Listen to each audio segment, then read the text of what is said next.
Je suis Pierre Joanneau, je travaille à la Bibliothèque nationale de France et nous avons lancé, les services des éditions multimédia, une application, BDNF, qui est une application donc pour, créer, de la bande dessinée, en fait, tout type de récits mêlant, illustration et texte et offrir, une immersion au cœur de la fabrique du 9e art. L'application, je vais vous contextualiser un petit peu l'historique rapidement. L'application, est destinée en premier lieu à un public, scolaire, enseignants, élèves du primaire et secondaire. C'est une application qu'on a construite avec, des enseignants. Donc on a, heu, avec l'idée de départ de fournir un outil, ludique pour, travailler la construction du récit. Enseigner, la dramaturgie aux enfants à travers les codes de la BD. L'idée, c'est quand même de construire un récit et pas de savoir dessiner, voilà, avec le but, final quand même de créer, une bande dessinée. Donc c'est un projet qu'on a commencé en 2008. On a travaillé, sur une série d'ateliers avec des élèves, des enseignants. Hem Donc il fallait que cette application corresponde évidemment, aux besoins des enseignants, mais qu'elle soit aussi, adaptée, à l'usage des enfants. Au départ, donc c'est une application pensée pour les scolaires, et puis on s'est aperçu rapidement au lancement en 2020 au Festival d'Angoulême, qu'elle a été prise en main par, un autre enfin aussi un public différent. Ça va des centres de loisirs, aux bibliothèques, aux médiathèques, aux EHPAD, aux organismes pardon, issus de la protection judiciaire, par exemple. Les instituts français s'en sont emparés rapidement. Voilà, donc un public divers et bien plus large que le public, visé, initialement. Il se trouve que cette application est sortie quasiment, pendant le premier confinement. Du coup, elle a bénéficié un peu de cet engouement sur le numérique et ce besoin de pouvoir, créer des ateliers, des activités, grâce au numérique. C'est une application qui est gratuite, qui est, téléchargeable, sur le site bdnf.fr. C'est une application qui est pour tout public. Une application qui fonctionne hors ligne parce que c'était la demande de départ de, des ministères, pardon, de l'éducation nationale. Maintenant, elle fonctionne aussi hors ligne, mais il y a des usages qui sont faits pour une utilisation, en ligne. Voilà, mais elle fonctionne, en ligne et hors ligne quand même. Alors pourquoi la BD? La BD évidemment, elle est intéressante, pour créer une activité. C'est une activité à la croisée de différentes activités artistiques, hein, la littérature, le dessin, le graphisme, le cinéma. Et c'est surtout, la BD permet, de, de parler des questions de société, assez facilement. Donc c'est un très bon média pour aborder différents thèmes et initier, la discussion. Et évidemment, c'est un média qui est, très utilisé par les plus jeunes maintenant. L'intérêt de BDNF, c'est comme je vous disais, il n'y a pas besoin de savoir dessiner pour utiliser, BDNF. On a, on insère, dans l'application et sur le site des corpus d'images, donc des corpus d'images qui peuvent être utilisés directement dans l'application. Ces corpus d'images, sont issus, en partie des collections de la BNF, mais pas que. On a aussi des partenaires qui sont venus, vers nous pour, nous proposer une mise à disposition de corpus d'images. Institut français, Fondation Saint-Exupéry et cetera. Et puis on peut insérer ses propres images évidemment. Nous, on a mis en valeur, les fonds de la Bibliothèque nationale, notamment des images qui sont issues de notre base de données, Gallica. Je vais vous présenter, rapidement l'application. Alors il faut que je partage mon écran.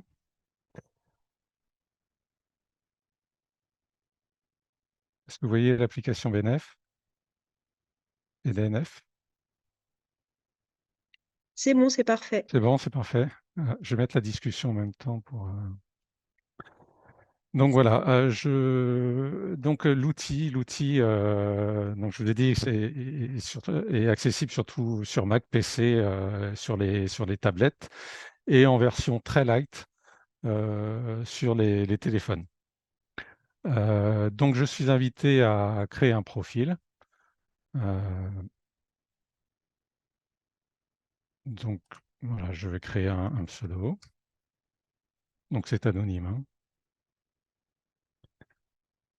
On me propose de débuter l'aventure et là, on me propose de créer un projet ou des personnages. Je vais y revenir. Je vais créer un nouveau projet. On me demande de donner un nom à mon projet. Pardon. Hop, voilà. Et là, on me propose 4 parcours différents. Un parcours de 1 à 4 cases, un parcours planche webtoon, c'est-à-dire BD franco-belge, un parcours sur mesure, c'est-à-dire qu'on va pouvoir créer différents formats, et un parcours un petit peu plus pédagogique, suivez le guide, qui permet de créer des personnages, un scénario, un format et de l'éditer en version BD. Et on me donne aussi des ressources pédagogiques qui sont situées sur le site bdnf.fr. Le premier parcours est un parcours court, donc qui permet de créer alors un mème, donc c'est-à-dire le détournement d'une image d'archive ou non, en lui appliquant les codes de la bande dessinée. Un format comic strip, qui est un format très publicité par les enseignants, pour travailler justement le principe du récit en 3 axes, avec une première case qui évoque la situation de départ, une seconde case, le conflit par exemple, et puis une troisième case, la résolution du conflit, et un format Young Coma qui est un format pendant du comic strip, mais vertical. Je vais revenir à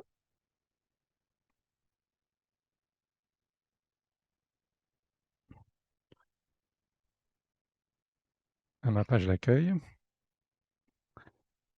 Donc, mon deuxième parcours est un parcours classique de création de BD franco-belge, donc de planches de BD.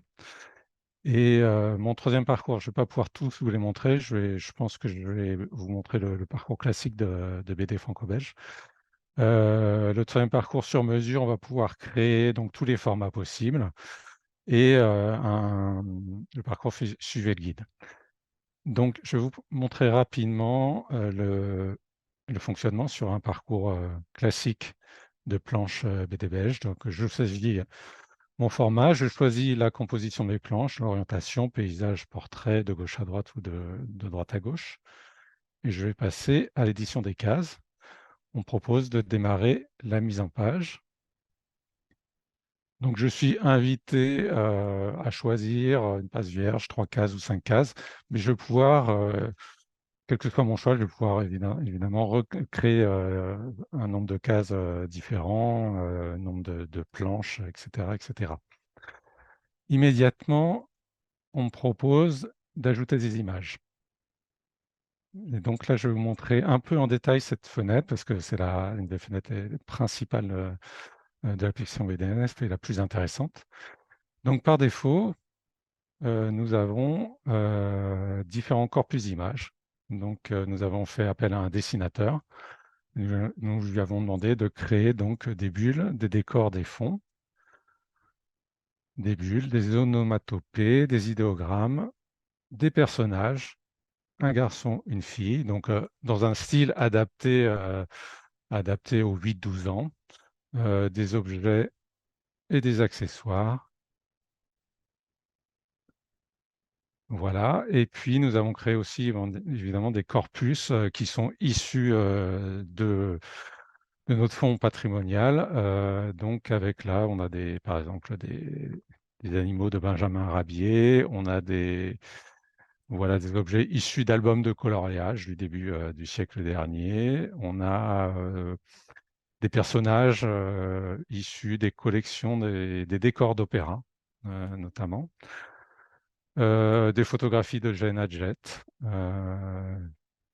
Voilà, on a créé toute une diversité d'images qu'on peut immédiatement insérer. Donc voilà, je vais sélectionner simplement mes images.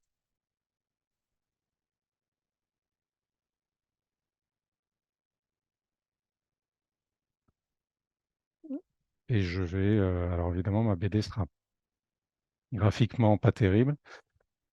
Je vais pouvoir les insérer directement dans ma planche en glissant-déposé. Je vais pouvoir agrandir, faire pivoter mon image, placer un personnage, par exemple. Voilà. Ce personnage-là, je vais pouvoir lui effectuer des rotations, par exemple, un effet miroir. Voilà, nous avons en fait les outils classiques d'un éditeur de dessin. Je vais pouvoir éventuellement avancer mon premier calque, le reculer, le mettre au premier plan, etc., etc. Parmi les nouveautés de BDNF, je vais pouvoir copier directement l'ensemble de mes calques et les insérer dans une seconde case. Ça, c'était une demande voilà, qui était récurrente, donc ça nous permet de pouvoir comme ça passer de case en case. Voilà, je vais pouvoir mettre une bulle, insérer du texte.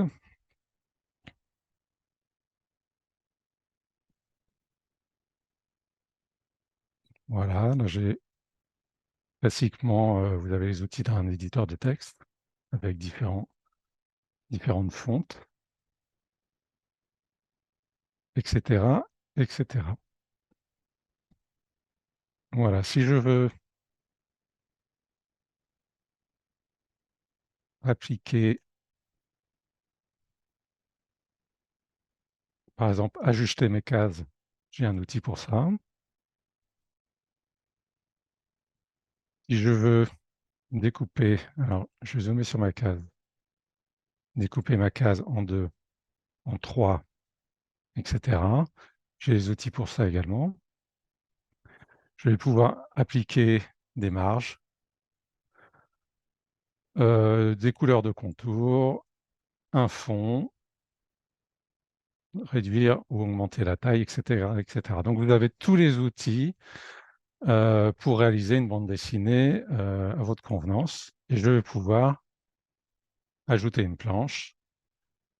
Et là, de la même façon, découper cette planche, faire des cases, etc., etc.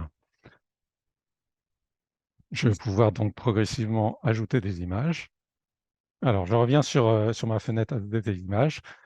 Donc, cette application a été lancée en 2020 au Festival d'Angoulême et puis nous avons eu donc beaucoup de retours, beaucoup de demandes des usagers. Et donc, nous avons ces demandes que nous avons incorporées à une nouvelle version qui est sortie il y a 2 mois environ.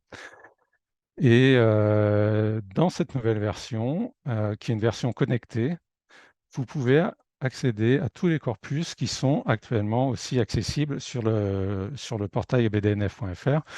Jusqu'à maintenant, il fallait importer, enregistrer ces corpus et après les importer dans l'application. Maintenant, vous avez directement accès à tous les corpus et à chaque fois que nous allons mettre un corpus à jour ou un nouveau corpus sur le site, il sera automatiquement proposé en téléchargement directement dans l'application. Récemment, nous avons fait appel à un dessinateur de manga pour lui proposer de créer donc un corpus. Donc ça, c'était une demande très forte des usagers, notamment les plus jeunes. Donc voilà, nous avons demandé de créer un corpus manga avec des personnages des bulles, et toujours sur le même principe. Donc, je vais sélectionner et importer ma sélection. Je vais pouvoir créer des personnages. Ça aussi, ça fait partie des nouveautés. Donc, j'ai un outil pour créer des personnages, des avatars, avec donc la possibilité de donner, de personnaliser mon personnage comme je souhaite, de l'enregistrer. Et évidemment, ce personnage, je vais pouvoir l'utiliser dans la BD. Automatiquement, les personnages vont être déclinés en différentes versions et je vais pouvoir tout au long de mon projet ajouter des versions. Et là, vous voyez que là, le menu s'est étoffé.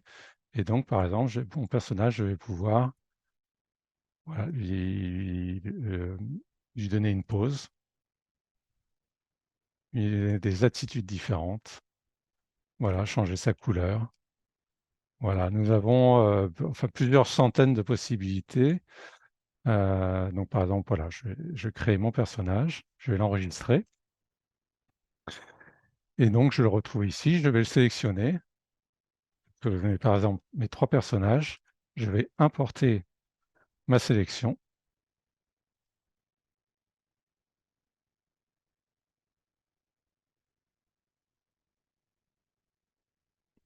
Ah, j'ai un petit souci. Voilà, excusez-moi. Et donc, je vais pouvoir, comme précédemment, insérer mes personnages, voilà, dans mon outil. Donc, je vais pouvoir mélanger l'ensemble de mes personnages, mes BD et créer une BD. Donc ça, c'est vraiment, quelque chose qui est nouveau et qui est très intéressant. Ces personnages, alors je vais pouvoir évidemment créer beaucoup de personnages, autant que je veux, et les insérer dans ma BD. Toujours sur cette fenêtre, je vais pouvoir importer mes images. Donc vous pouvez aller sélectionner une image, un fichier. Alors là, je n'ai pas d'image sous le coude, mais enfin voilà, vous pouvez importer vos propres photos, vos images, et puis les insérer dans votre bande dessinée. Et j'ai un outil de dessin qui me permet voilà, de dessiner, voilà, de dessiner, d'enregistrer mon dessin. Je le ferme et je retrouve mon dessin. On va sauvegarder. J'ai un outil, évidemment, une espèce de baguette magique pour supprimer le fond, ce qui va pouvoir me permettre d'insérer par exemple, mon personnage, mon dessin détouré directement dans la BD. Alors, parmi les nouveautés, j'ai également, alors il y a beaucoup de nouveautés, mais dont la création de personnages. Je vais pouvoir également importer ma planche ou importer ma BD et la partager avec un ami, avec une personne. Je vais pouvoir importer mon projet, c'est-à-dire que la personne va recevoir soit un code, soit directement le projet et va pouvoir l'insérer dans l'outil BDNF et continuer à travailler sur le projet. Donc, je vous montre ça. Je vais pouvoir exporter ma BD en document .bdnf. Donc, je vais pouvoir la partager. Il va se créer un code. Je vais copier mon code et on imagine que je suis un nouvel utilisateur. Je vais pouvoir importer le projet qu'on m'a transmis. Donc là, j'ai beaucoup de projets parce que je teste évidemment. Mon projet, c'était, je me souviens plus, j'ai oublié le nom de mon projet.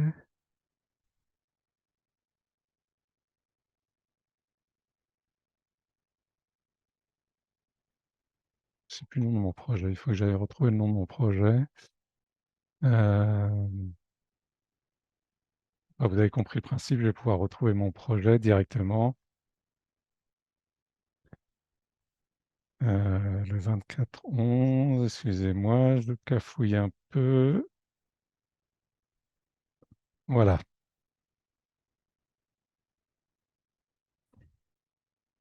Non, c'est pas celui-ci. Bon, en tout cas, Voilà, on va le refaire pour les personnages. Donc je reviens à mon profil et je vais pouvoir de la même manière importer mon personnage, alors le modifier, l'enregistrer et je vais pouvoir l'exporter via un code en ligne.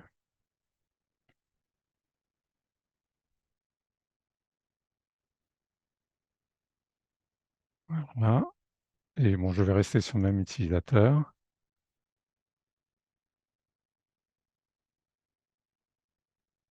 Voilà, je retrouve donc mon personnage ici, qui est évidemment le pendant de mon personnage ici. Je suis un nouvel utilisateur et je vais pouvoir commencer à travailler sur mes personnages, l'enregistrer.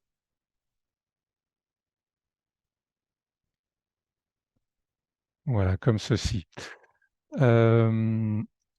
Alors ma BD, je vais pouvoir aussi là.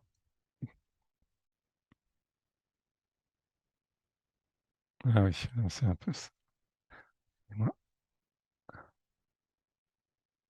Voilà, donc je reviens à ma BD, je vais pouvoir l'exporter, la partager directement, pardon, l'exporter. Ah, vite.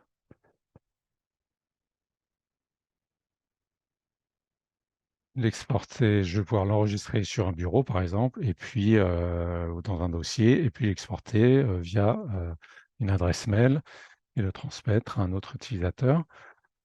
Je peux également, et ça existait déjà, l'enregistrer en PNG, l'enregistrer en document PDF, ou faire une courte vidéo. Donc ça, c'est un petit peu gadget, mais c'est une vidéo qui va aller zoomer sur chaque case et puis voilà, montrer votre bande dessinée.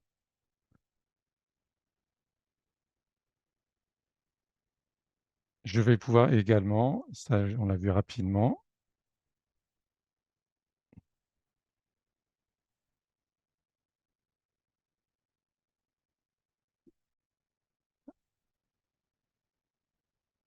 voilà, je crée ma BD. Je vais pouvoir également la sauvegarder en local, ce qui n'était pas possible avant, et reprendre mon projet sur n'importe quelle plateforme, sur n'importe quel euh, euh, système d'exploitation. Donc, ce qui permet, voilà, comme ça, si je travaille sur tablette et après je vais sur mon ordinateur, je vais pouvoir travailler sur mon projet. Euh, je vais vous montrer rapidement.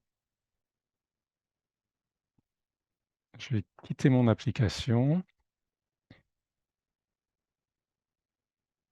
arrêter le partage, et je vais revenir.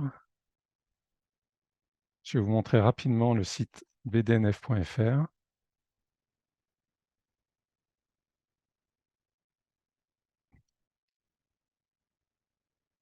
Voilà. Voilà, donc l'application est téléchargeable sur le site bdnf.bnf.fr. Donc sur macOS, Windows, Android, iOS, Linux. Alors Linux, c'était une demande aussi plutôt de l'enseignement. Sur le site, vous avez différentes fiches pédagogiques, donc des fiches euh, qui expliquent les différents codes de la bande dessinée, donc les styles d'une BD, les formats par exemple, comment composer une case. C'est des fiches qui ont été réalisées par un formateur de bande dessinée qui intervient dans les écoles, dans les classes. Et vous avez également une séquence pédagogique complète pour créer une séquence courte avec votre classe. Vous avez deux fiches qui ont été donc fournies par l'Institut français euh, euh, qui permet de. Donc, c'était destiné aux FLE, donc aux Français langues étrangères, à l'enseignement des Français langues étrangères, parce que c'est assez utilisé justement pour apprendre à travers la BD l'enseignement du français aux étrangers. Vous avez tous les corpus que vous trouvez maintenant directement dans l'application, mais si vous n'avez pas de connecté, vous pouvez télécharger ces corpus et les insérer dans l'application. Donc des corpus issus donc des collections de la BNF, un corpus Petit Prince, qui est un corpus de la Fondation de Saint-Antoine de Saint-Exupéry, qui voulait créer un concours. Euh, Vous avez des corpus sur les métiers du bâtiment. Donc ça, c'est un partenaire. On a un site qui s'appelle Passerelle sur les métiers du bâtiment. C'est pour les apprentis du bâtiment. Et donc, on a créé un corpus spécifique avec des personnages, des outils, des constructions autour du métier du bâtiment. Et comme je vous disais précédemment, le dernier corpus qui est un corpus manga qui est téléchargeable. Vous avez également une galerie, nous avons fait appel à différents dessinateurs pour différents styles de BD lors du lancement. Donc ça, c'est Raphaël Messan qui travaille uniquement à partir des images d'archives, voilà, qui nous a réalisé une BD sur Batin City. Un dessinateur, et puis je vais m'arrêter là, un dessinateur qui s'appelle Adrien Martin, qui a réalisé une BD, donc évidemment, autour de la Bibliothèque nationale, un webtoon et une BD franco-belge. Et pour terminer, nous avons réalisé un concours en 2020 et nous avons eu énormément de participations. Et parmi ces participations, nous avons une classe qui a réalisé, alors c'est pas celle-ci, c'est une mention spéciale du jury, parce qu'au départ, c'était pas un concours pour les classes, et qui a réalisé une superbe BD autour excusez-moi, autour de l'histoire d'un esclave qui s'appelle Eustache. Et voilà, donc c'est son histoire qui a été réalisée par une classe. Donc il y a tout un travail de recherche très intéressant qui est accessible d'ailleurs encore sur Internet. Ils ont utilisé des images anciennes, issues du patrimoine, et puis des images plus récentes, et ils ont créé une BD avec BDNF. Je vais m'arrêter là. Eh bien, merci Pierre-Emmanuel pour cette présentation. Gageons qu'elle créera des vocations, ou en tout cas des moments d'amusement. Si l'on souhaite vous retrouver au cours du salon physique, est-ce que la Bibliothèque nationale de France aura un stand? Oui, la Bibliothèque nationale a un stand. Alors là, je ne peux pas vous le situer, mais en tout cas, on sera présent. Et alors moi, je serai présent jeudi, par exemple, mais il y aura toujours en tout cas une personne présente sur place. On a un stand, évidemment, parce qu'on est aussi un éditeur, hein, la BNF édite des publications. Et puis, il y aura l'application BDNF accessible sur une tablette. Donc voilà. Et nous pourrons éventuellement vous aider à utiliser cette application. Très bien. Alors, nous vous disons à la semaine prochaine. Merci Pierre-Emmanuel. Merci à tous. Merci à tous.